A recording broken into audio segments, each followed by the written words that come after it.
Hello, it's Dr. Gay from First Look MRI, and this is a 23-year-old male who injured his wrist about 4 months ago, has had wrist pain ever since, and finally went to his doctor who ordered an x-ray. And on this view over here we see the x-ray and we see the problem right here. This is called the lunate bone of the wrist.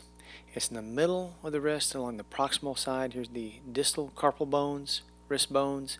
These are the proximal wrist bones. And the middle one right here, this is called the lunate. And the lunate bone, instead of being rounded and uniform, it is dense and flat. It looks like a triangular bone here. So this is abnormal in morphology. So we see this is a fracture, and that is for sure the problem. This is the radius of the forearm. Here's the ulna. Again, there's that fractured lunate bone. If we look on the oblique view of the wrist, it's hard to see. And on the lateral view, really hard to see because of all the overlapping bone densities. But now in CT scan, we see great bony details. So the doctor did a CT scan to see this better. We see the lunate bone here, very abnormal. Instead of being rounded and uniform, it looks flat and unusual in morphology. Don't see any other fractures. And we can put up another view here, what we call a sagittal view from the side. And on the side, or sagittal view here, we see the capitate bone here, and the capitate bone is driven downwards into this lunate. The lunate is fractured into a back piece and a front piece, and there's that gap.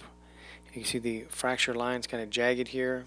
Here's the line over here, more horizontal. So this piece is displaced anteriorly and rotated significantly, and this piece here is displaced backwards ever so slightly, and the capitate bone is driven down, separating these two. So a bad fracture is going to need surgery.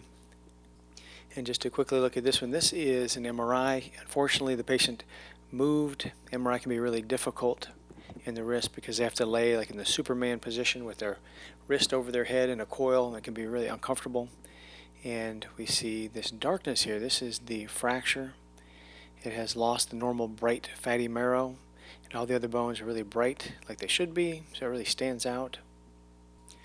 This is another MRI view where we see that capitate bone driving downward, and this is the lunate bone part of it that's fractured along the back, and then here's the part along the front that's fractured. There's bright stuff in the joint, which is synovial inflammation. Again, synovial inflammation and fluid in the joint.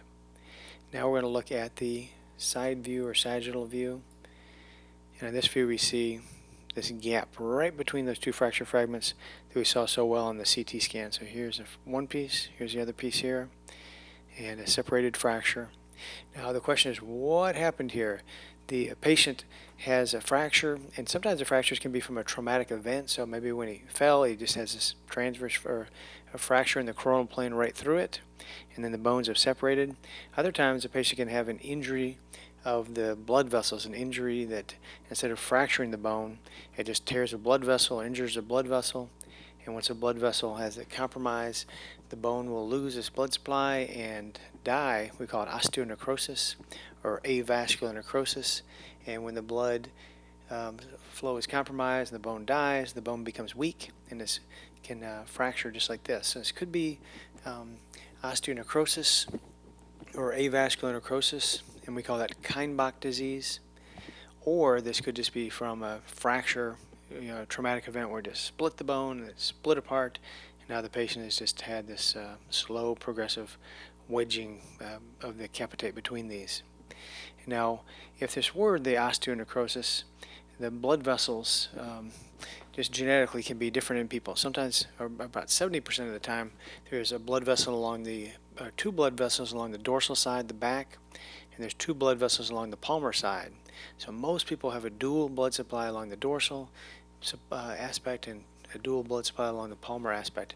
And when they have an injury, the likelihood of both blood vessels getting torn or compromised is less, and they usually do okay. But patients who just have a single blood vessel along the palmar side here or the dorsal side here, when they have an injury, that one blood vessel can be compromised and there's no extra blood supply to help, and they're more likely to have vascular compromise and have the bone die. And so it could be that, again, this is what we call Kienbach disease from an injury of the blood vessel causing avascular necrosis, or it could just be a transverse fracture right through the middle of it. Now, one other thing that can cause the avascular necrosis or the Kienbach disease, in some cases, the radius, this is the radius here, the articular surface will be in a normal position, but the ulna will be more proximal. And when there's a big mismatch and the ulna is short, we call that an ulnar negative variance.